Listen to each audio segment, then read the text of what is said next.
નમસ્તે વિદ્યાર્થી મિત્રો, કેમ છો? મજામાં? ઓનલાઈન એજ્યુકેશનમાં આપનું સ્વાગત છે. ધોરણ 9 વિષય છે વિજ્ઞાન. અને હવે આપણે નવો પ્રશ્ન જે આપણે ચેપ્ટર નંબર 4 પરમાણુ બંધારણ વિશે અભ્યાસ કરી રહ્યા છે તેમાં આજનો નવો પ્રશ્ન છે, નિલ્સ બોહરે રજૂ કરેલ પરમાણુ બંધારણ અંગેની અભિધારણાઓ જણાવો.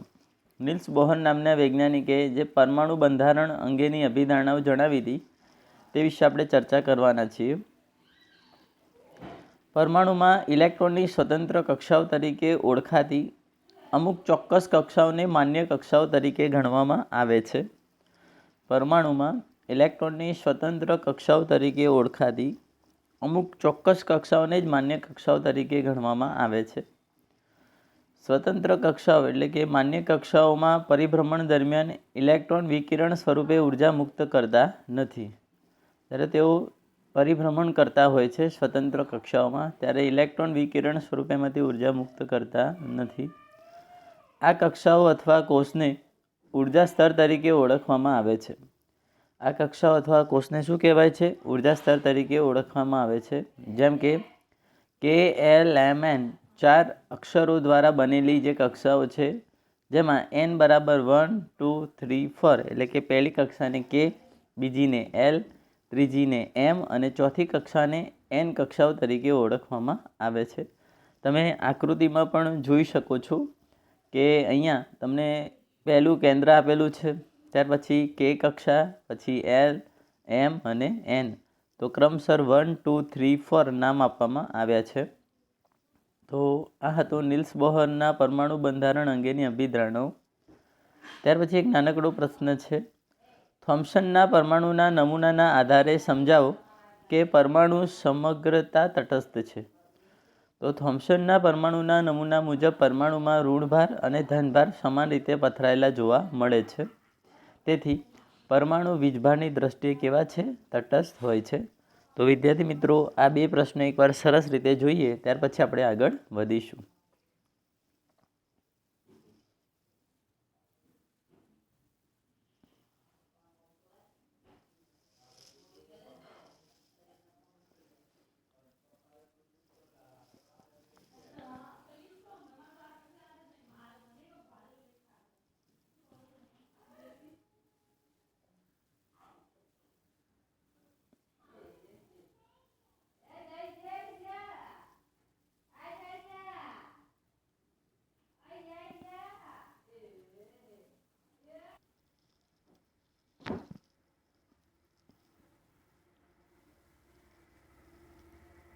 હવે નવો પ્રશ્ન છે, રુધરફોર્ડના પરમાણુના નમૂના આધારે પરમાણુના કેન્દ્રમાં કયો અપરમાણ્વીય કણ હાજર હોય છે?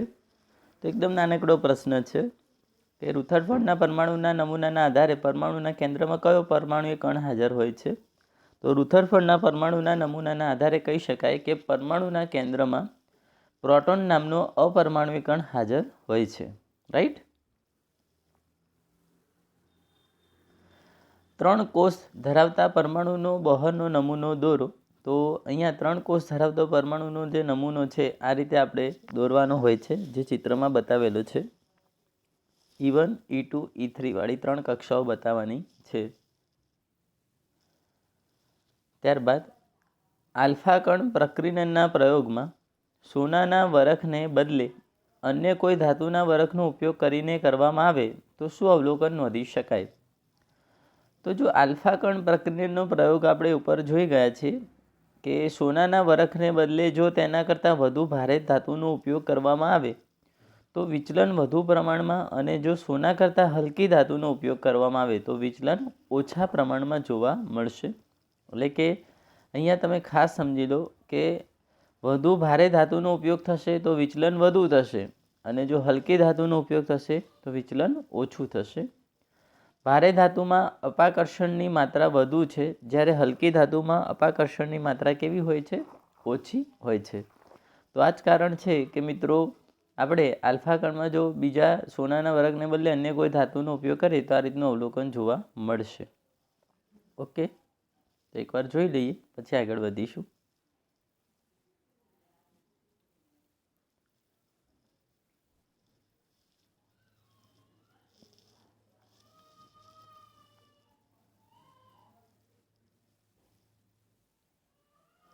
હવે ખૂબ જ અગત્યની અને મોસ્ટ આઈએમપી થિયરી છે, ન્યુટ્રોન વિશે સામાન્ય માહિતી આપો. ચિત્રમાં તમે જોઈ શકો છો, ન્યુટ્રોન નામના વૈજ્ઞાનિક જે હતા તેમનું ચિત્ર છે. ન્યુટ્રોનની શોધ કઈ રીતે થઈ અને ન્યુટ્રોન વિશે શું સમજ છે એ બધું આમાં આપણને સમજાવશે. વાત છે ઈસવીસન 1932માં જેમ્સ ચેડવિક નામના વૈજ્ઞાનિકે, અહીંયા તમે જો ઈસવીસન 1932માં જેમ્સ ચેડવિક નામના જે વૈજ્ઞાનિક છે તેને પરમાણુમાં રહેલા એક અન્ય અપરમાણુય કણની શોધ કરી હતી. તો અહીંયા આપણે જે જેમ્સ ચેડવિકની વાત કરીએ તો અહીંયા જે ચિત્રમાં આપેલા છે જેને ન્યુટ્રોનની શોધ કરી હતી, એટલે આપણે અહીંયા ચેડવિકનું ચિત્ર બી અહીંયા આપેલું જ છે. તેમણે ઈસવીસન 1932માં એક અપરમાણુય કણની શું કરી હતી? શોધ કરી હતી. આ કણ વીજભાર વિહીન એટલે કે તટસ્થ છે. કેવા છે? વીજભાર વિહીન એટલે કે તટસ્થ છે, એટલે કે એનું કોઈ દળ હોતું નથી. આ કણ વીજભાર પણ ધરાવતા નથી. તેનું દળ પ્રોટોનના દળ જેટલું જ હતું, એને ન્યુટ્રોન નામ આપ્યું. તેનું દળ કોના જેટલું હતું? તો કે પ્રોટોનના દળ જેટલું હતું, અને એને આપણે ન્યુટ્રોન નામ આપવામાં આવ્યું હતું. ન્યુટ્રોન પરમાણુના કેન્દ્રમાં આવેલા હોય છે, જે હાઇડ્રોજન પરમાણુના કેન્દ્રમાં ન્યુટ્રોન હોતા નથી. ન્યુટ્રોન પરમાણુના કેન્દ્રમાં આવેલા હોય છે, જ્યારે હાઇડ્રોજન પરમાણુના કેન્દ્રમાં ન્યુટ્રોન આવેલા હોતા નથી. તેની સંજ્ઞા n છે. શું છે? n. એટલે આપણે ન્યુટ્રોનને n દ્વારા દર્શાવીએ છીએ. 0n1 એની સંજ્ઞા થશે. પરમાણુનું સમગ્ર દળ પ્રોટોન અને ન્યુટ્રોનના દળના સરવાળા જેટલું હોય છે.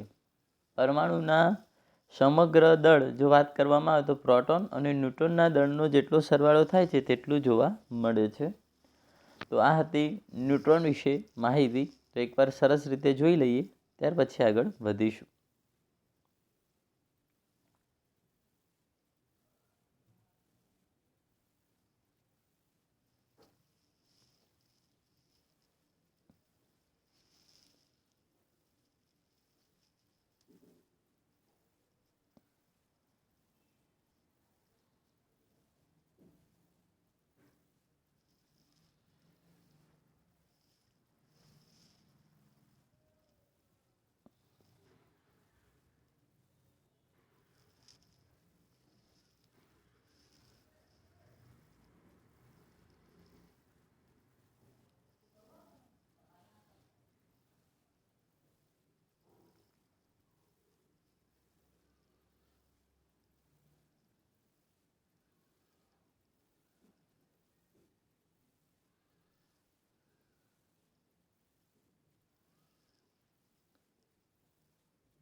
હવે નવા 2 પ્રશ્ન છે. પરમાણુના 3 અપરમાણુય કણોના નામ આપો. તો કોઈ બી પરમાણુના જે 3 અપરમાણુય કણ છે તેના નામ આપવાના છે. તો પરમાણુના 3 અપરમાણુય કણ પૈકી પહેલું છે પ્રોટોન, બીજું છે ન્યુટ્રોન અને ત્રીજું છે ઇલેક્ટ્રોન. પહેલું છે પ્રોટોન, બીજું છે ન્યુટ્રોન અને ત્રીજું છે ઇલેક્ટ્રોન. તો આ છે 3 અપરમાણુય કણ. ત્યાર પછી નવો પ્રશ્ન કહે છે હિલિયમ પરમાણુનું પરમાણુય દળ 4 યુનિટ છે અને તેના કેન્દ્રમાં 2 પ્રોટોન છે, તો તેમાં કેટલા ન્યુટ્રોન હશે? હિલિયમ પરમાણુનું પરમાણુ દળ 4 યુનિટ છે અને તેના કેન્દ્રમાં 2 પ્રોટોન છે, તો તેમાં કેટલા ન્યુટ્રોન આવેલા હશે? તો ન્યુટ્રોનની સંખ્યા શોધવા માટે આપણે એક સૂત્ર છે, n બરાબર a - p, જ્યાં a એટલે પરમાણુ દળ અને p એટલે પ્રોટોનની સંખ્યા. તો 4 - 2 તો કેટલા થશે? 2 ન્યુટ્રોનની સંખ્યા થશે. તો આ રીતે આપણે ન્યુટ્રોનની સંખ્યા શોધી શકાય છે.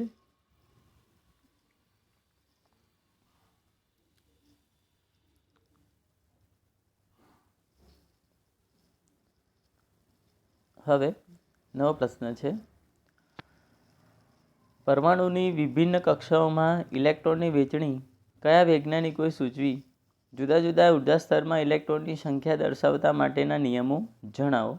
તો આ બી ખૂબ અગત્યનો બેઝિક જે કહી શકાય એવો પ્રશ્ન છે. પરમાણુની વિભિન્ન કક્ષાઓમાં ઇલેક્ટ્રોનની વહેંચણી બોહર અને બરી નામના વૈજ્ઞાનિકે સૂચવી હતી. પરમાણુની વિભિન્ન કક્ષાઓમાં ઇલેક્ટ્રોનની વહેંચણી બોહર અને બરી નામના વૈજ્ઞાનિકે આપી હતી અથવા સૂચવી હતી. જુદા જુદા ઉર્જા સ્તર અથવા કોષમાં ઇલેક્ટ્રોનની સંખ્યા દર્શાવવા માટે નીચે મુજબના નિયમો અનુસરવામાં આવે છે. કક્ષામાં હાજર રહેલા ઇલેક્ટ્રોનની મહત્તમ સંખ્યા 2n² સૂત્ર દ્વારા દર્શાવવામાં આવે છે, જ્યાં n એ કક્ષાનો ક્રમ છે અથવા ઉર્જા સ્તરનો ક્રમ કહેવાય છે, જ્યાં n બરાબર 1, 2, 3, 4 વગેરે લઈ શકાય છે. તો કોઈપણ ઇલેક્ટ્રોનની મહત્તમ સંખ્યા 2n² સૂત્ર દ્વારા રજૂ કરી શકાય, જ્યાં તમે nની જગ્યાએ 1, 2, 3 મૂકતા તમને કક્ષાનો ક્રમ જાણવા મળશે. આમ જુદી જુદી કક્ષામાં રહેલા ઇલેક્ટ્રોનની મહત્તમ સંખ્યા નીચે મુજબ દર્શાવી શકાય છે. જો પ્રથમ કક્ષા હોય તો કે કૌંસમાં મહત્તમ ઇલેક્ટ્રોન કેટલા સમાય તે જાણવું હોય તો 2n² સૂત્રનો ઉપયોગ કરીએ તો nની જગ્યાએ આપણે 1 લઈએ તો કૌંસમાં 1² કરીએ તો 1 જ રહેશે, 2 વડે ગુણીએ તો 2. એ જ રીતે બીજી કક્ષામાં L કૌંસમાં મહત્તમ ઇલેક્ટ્રોન લઈએ તો nની જગ્યાએ 2 લેવામાં આવે તો 2² 4 અને 4 દુ 8. ત્રીજી કક્ષા M કૌંસમાં મહત્તમ ઇલેક્ટ્રોન 2m ના m 3² એટલે 9, 9 દુ 18. ચોથી કક્ષા એટલે કે N કક્ષામાં મહત્તમ ઇલેક્ટ્રોન 2ની જે આપણે 4² કરીએ તો 16 અને 16 દુ 32. તેવી જ રીતે આગળની કક્ષાઓમાં પણ ઇલેક્ટ્રોન ગોઠવી શકાય છે. તો આમ પહેલી કક્ષામાં 2, બીજીમાં 8, ત્રીજીમાં 18 અને ચોથીમાં 32 ઇલેક્ટ્રોનનો સમાવેશ કરવામાં આવે છે. તો આ વસ્તુ ખાસ યાદ રાખજો મિત્રો. પહેલો નિયમ શીખ્યા. બીજો નિયમ શું કહે છે? સૌથી બહારની કક્ષામાં મહત્તમ 8 ઇલેક્ટ્રોન સમાવી શકાય છે. કોઈ પણ જે બહારની કક્ષા હોય છે તેની મહત્તમ એની અંદર વાત કરવામાં આવે તો 8 જ ઇલેક્ટ્રોનનો સમાવેશ કરી શકાય છે, એનાથી વધુ કરી શકાતો નથી. ત્રીજો નિયમ શું કહે છે? પરમાણુમાં જ્યાં સુધી અંદરની કક્ષાઓ ઇલેક્ટ્રોનથી સંપૂર્ણ ભરાઈ ન જાય, પરમાણુની અંદર જ્યાં સુધી અંદરની સંપૂર્ણ ઇલેક્ટ્રોન ન ભરાઈ જાય ત્યાં સુધી ઇલેક્ટ્રોનની બહારની કક્ષાઓ દાખલ થતા નથી. ટૂંકમાં કક્ષાઓ ઇલેક્ટ્રોનથી તબક્કાવાર ભરાય છે. એટલે કે વિદ્યાર્થી મિત્રો, પહેલી કક્ષા 2 ભરાય પછી જ આગળ વધે છે, ત્યારબાદ 8, ત્યાર પછી 18 અને જ્યારે 18 ભરાઈ જાય ત્યારે જ તે ચોથી કક્ષામાં સમાવેશ કરે છે. આ રીતે કક્ષાઓની ગોઠવણી થયેલી હોય છે. તો આ નિયમો પણ ખાસ યાદ રાખજો. તો આ મોસ્ટ ઇમ્પોર્ટન્ટ છે, એકવાર સરસ રીતે જોઈ લઈએ.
એ તમને એક પ્રશ્ન આપેલો છે, પ્રથમ 18 તત્વોના પરમાણુ બંધારણ જણાવો. તો ચિત્રમાં એકવાર સરસ રીતે જોઈ લો. આ રીતે 18 તત્વોની ગોઠવણી કરવામાં આવે છે. આ જ રીતે તમારે ગોઠવણી થતી હોય છે. જેમ કે Z બરાબર 1 હોય તો ફક્ત એક જ ઇલેક્ટ્રોન ગોઠવવાનો, 2 હોય તો 2, ત્યાર પછી Z બરાબર 3 હોય તો પહેલી કક્ષામાં 2 અને બીજીમાં 1. એ રીતે તમે Z બરાબર 10 જોશો તો પહેલીમાં 2, બીજીમાં 8. ત્યાર પછી ત્રીજી કક્ષાઓ ભરાય છે. પહેલીમાં 2, બીજીમાં 8 અને ત્રીજીમાં 1, એટલે 11 ભરાશે. અને છેલ્લે 18 છે. પહેલીમાં 2, બીજીમાં 8 અને ત્રીજીમાં પણ 8, એટલે ટોટલ કેટલા થશે? 18. તો આ રીતે 18 તત્વોની ગોઠવણી થતી હોય છે. તો એકવાર નજર મારી.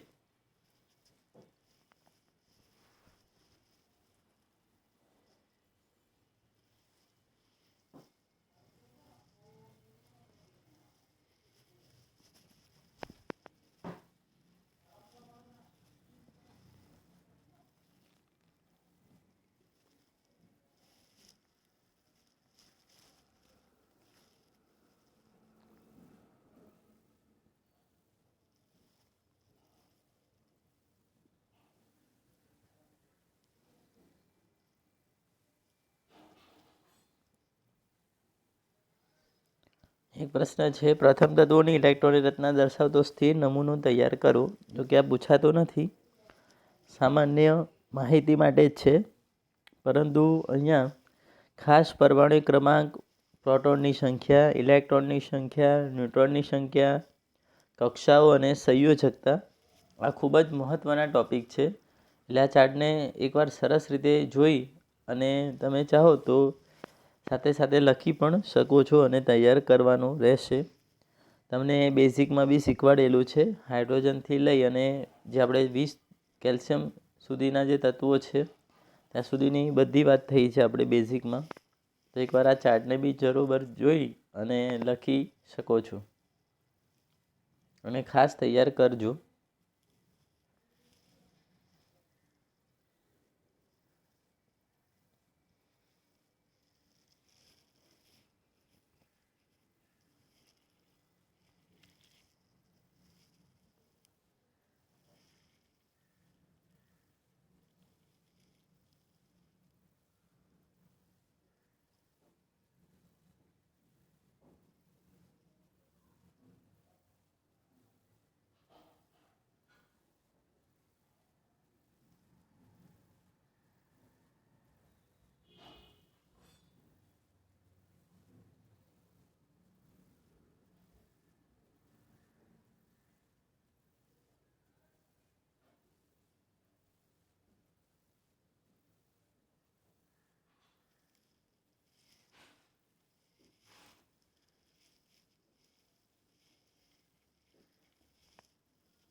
હવે નવો પ્રશ્ન છે, કાર્બન અને સોડિયમ પરમાણુમાં ઇલેક્ટ્રોનની ગોઠવણી જે દર્શાવો અથવા એની વહેંચણી કઈ રીતે થાય છે તે દર્શાવો. તો કાર્બનનો પરમાણુ ક્રમાંક 6 છે એટલે એની ઇલેક્ટ્રોન રચના થશે 2 4 અને સોડિયમની છે 11 એટલે ઇલેક્ટ્રોન રચના થશે 2 8 1. તો કે કક્ષાની અંદર વાત કરીએ તો 2 ઇલેક્ટ્રોન છે અને એલ કક્ષામાં કેટલા છે 4 ઇલેક્ટ્રોન છે કાર્બનમાં. એ જ રીતે સોડિયમની વાત કરીએ તો કે બરાબર 2 એલ બરાબર 8 અને એમ બરાબર કેટલા થશે 1 ઇલેક્ટ્રોન આવેલા હોય છે. તો આ રીતે કાર્બન અને સોડિયમની ગોઠવણી થયેલી છે. ત્યાર પછી એક નાનકડો પ્રશ્ન છે કે કોઈ પણ પરમાણુના કે અને એલ કૌંસમાં ઇલેક્ટ્રોનથી ભરાયેલા છે તો તે પરમાણુમાં ઇલેક્ટ્રોનની સંખ્યા કેટલી હશે. તો કે અને એલ કક્ષામાં ઇલેક્ટ્રોનથી ભરાયેલા હોય તો તે પરમાણુમાં કુલ 10 ઇલેક્ટ્રોન આવેલા હોય છે. તો ટોટલ તમે મારી શકો છો 10 ઇલેક્ટ્રોનનું. હવે આજનો લાસ્ટ અને અંતિમ પ્રશ્ન છે સંયોજકતા વિશે નોંધ લખો. તમે ચાર્ટમાં સંયોજકતા જોયું હતું તે શું છે તેની વિશે નોંધ લખીએ. પરમાણુની સૌથી બહારની કક્ષામાં રહેલા જે ઇલેક્ટ્રોન છે તેને આપણે સંયોજકતા ઇલેક્ટ્રોન કહીએ છીએ. દરેક તત્વ પરમાણુ અન્ય તત્વના પરમાણુ સાથે સંયોજવા માટે નિશ્ચિત ક્ષમતા ધરાવે છે જેને સંયોજકતા કહેવામાં આવે છે. કોઈપણ પરમાણુની બાહ્યતમ કક્ષામાં વધુમાં વધુ 8 ઇલેક્ટ્રોન સમાવી શકાય છે. કોઈપણ જે પરમાણુ છે એની બાહ્યતમ કક્ષામાં વધારેમાં વધારે કેટલા ઇલેક્ટ્રોન છે 8 જ ઇલેક્ટ્રોન આવે છે. જે તત્વોની બાહ્યતમ કક્ષા ઇલેક્ટ્રોનથી સંપૂર્ણ ભરાયેલી હોય તેવા તત્વોના પરમાણુ ખૂબ જ ઓછી રાસાયણિક સક્રિયતા દર્શાવે છે અને આવા તત્વો પરમાણુની અન્ય તત્વોના પરમાણુ સાથે સંયોજવાની ક્ષમતા અથવા સંયોજકતા શૂન્ય હોય છે. એટલે કે સંયોજકતા જોવા મળતી નથી. જે તત્વોની સંયોજકતા શૂન્ય હોય તેવા તત્વોને નિષ્ક્રિય તત્વો કહેવામાં આવે છે. નિષ્ક્રિય તત્વો પૈકી માત્ર હિલિયમની બાહ્યતમ કક્ષામાં 2 ઇલેક્ટ્રોન આવેલા છે જ્યારે બાકીના તત્વોની બાહ્યતમ કક્ષામાં કેટલા ઇલેક્ટ્રોન છે 8 ઇલેક્ટ્રોન આવેલા છે. બાજુમાં તમને નિષ્ક્રિય તત્વો આપેલા છે helium, neon, argon, krypton, xenon અને રેડોન. તો આ રીતે આપણને જે નિષ્ક્રિય તત્વો આપેલા છે દરેક તત્વોનું પરમાણુ બાહ્યતમ કક્ષામાં અષ્ટક રચના પ્રાપ્ત કરવાનો પ્રયત્ન કરે જ છે. આ માટે તે પરમાણુ અન્ય તત્વના પરમાણુ સાથે ઇલેક્ટ્રોનની શું કરે છે ભાગીદારી કરે છે અથવા ઇલેક્ટ્રોનની આપ-લે કરતા જોવા મળે છે. 2 કે તેથી વધુ તત્વોના પરમાણુની બાહ્યતમ કક્ષામાં ભાગીદારી કરતા અથવા વિનિમય કરતા ઇલેક્ટ્રોનની સંખ્યાને આપણે શું કહીએ છીએ સંયોજકતા કહેવામાં આવે છે. તો મિત્રો શોર્ટમાં સંયોજકતા યાદ રાખો કે કોઈપણ તત્વની ઇલેક્ટ્રોન આપવાની કે મેળવવાની જે વૃત્તિ છે એને આપણે તત્વની સંયોજકતા કહીએ છીએ. જેમ કે સોડિયમ પરમાણુ છે તેની ઇલેક્ટ્રોન રચના છે 2 8 1. તો સોડિયમ એક તત્વ જે બહારની કક્ષાનો છે એક ઇલેક્ટ્રોન તે ગુમાવે છે એટલે એની સંયોજકતા +1 છે. એ જ રીતે ક્લોરિનની વાત કરીએ તેની સંયોજકતા છે 2 8 7. તેની બાહ્યતમ કક્ષામાં 7 ઇલેક્ટ્રોન છે માટે તે 1 ઇલેક્ટ્રોન શું કરે છે મેળવે છે. જે 1 ઇલેક્ટ્રોન મેળવે છે માટે તેની સંયોજકતા -1 જોવા મળે છે. તો આ રીતે વિદ્યાર્થી મિત્રો સંયોજકતાની સંપૂર્ણ ગોઠવણી થયેલી જોવા મળે છે જે આપણે ઉપરના ચાર્ટમાં પણ જોઈ હતી. તો આજનો આપણો જે ટૉપિક છે એ આપણે અહીં સુધી રાખીશું. હવે જે નેક્સ્ટ થિયરી છે આપણે અન્ય લેક્ચરમાં ચર્ચા કરીશું. ત્યાં સુધી આવજો.